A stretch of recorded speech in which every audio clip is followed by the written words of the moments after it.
আলু ভাজা হচ্ছে। আজকে মাংস রান্না করব, মাংসতে দেওয়ার জন্য। কড়াইতে পেঁয়াজ দিয়ে পেঁয়াজ ভাজা হচ্ছে। পেঁয়াজটা ভাজা ভাজা হয়ে এলে তারপরে আবার আদা রসুন পেস্ট দেবো। পেঁয়াজ ভাজা হয়ে গেছে মোটামুটি। এবার আমি পেঁয়াজ ভাজা হয়ে গেছে। এবার আমি এর মধ্যে কাঁচা লঙ্কা আর টমেটো দিয়ে দিলাম।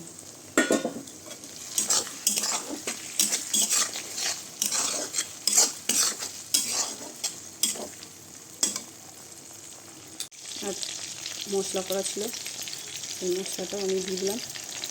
আদা রসুন আর ধনে দিয়ে পেস্ট বানিয়ে রেখেছিলাম।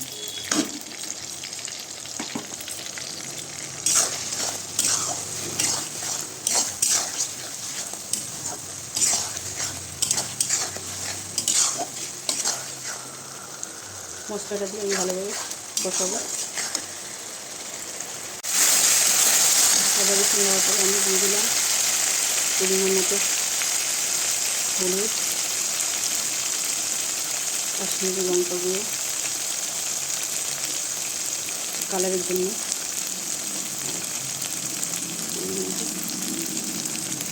লবণ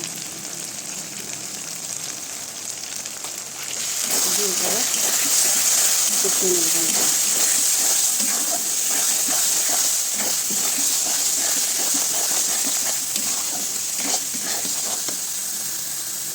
কষানো মশলার মধ্যে আর আমি দিয়ে দিলাম মটন।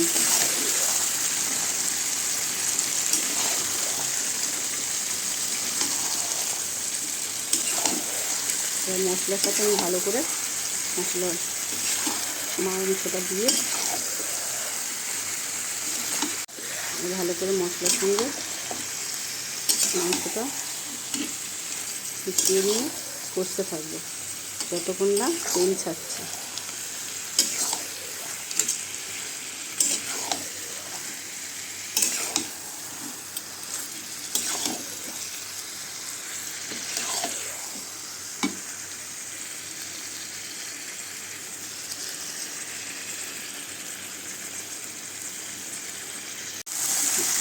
মটন আমি এতক্ষণ ধরে কষেছি, কষতে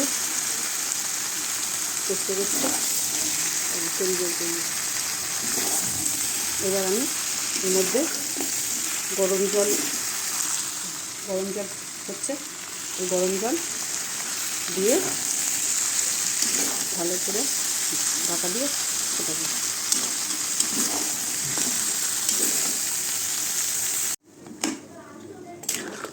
গরম জল আমি দিয়ে দিয়েছি।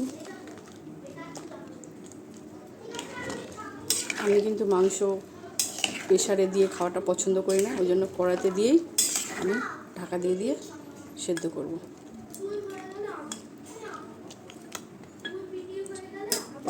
এবার আমি ঢাকা দিয়ে দিলাম, এটা সেদ্ধ হবে।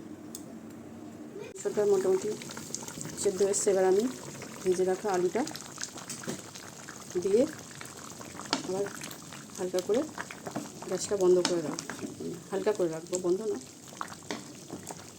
যাতে আলুটা সেদ্ধ হয়ে যায়।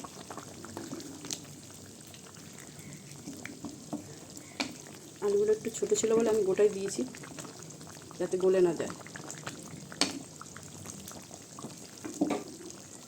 দেখুন মটন কষা মোটামুটি আমার, মটন কষা না, একটু ঝোলঝোলই করবো।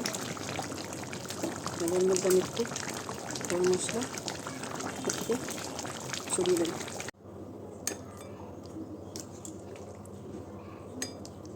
দেখো আমার মটন রান্না হয়ে গেছে। এখন আমি সার্ভ করার জন্য এটা তুলে নেব।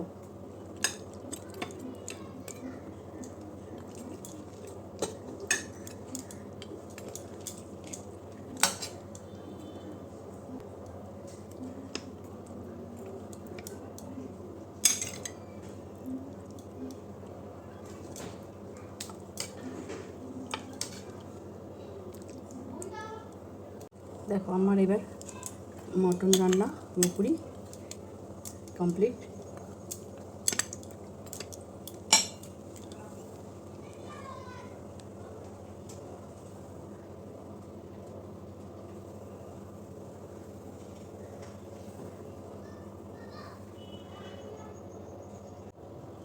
দেখো এই যে আমার মটন কষা, সানডে স্পেশাল মটন।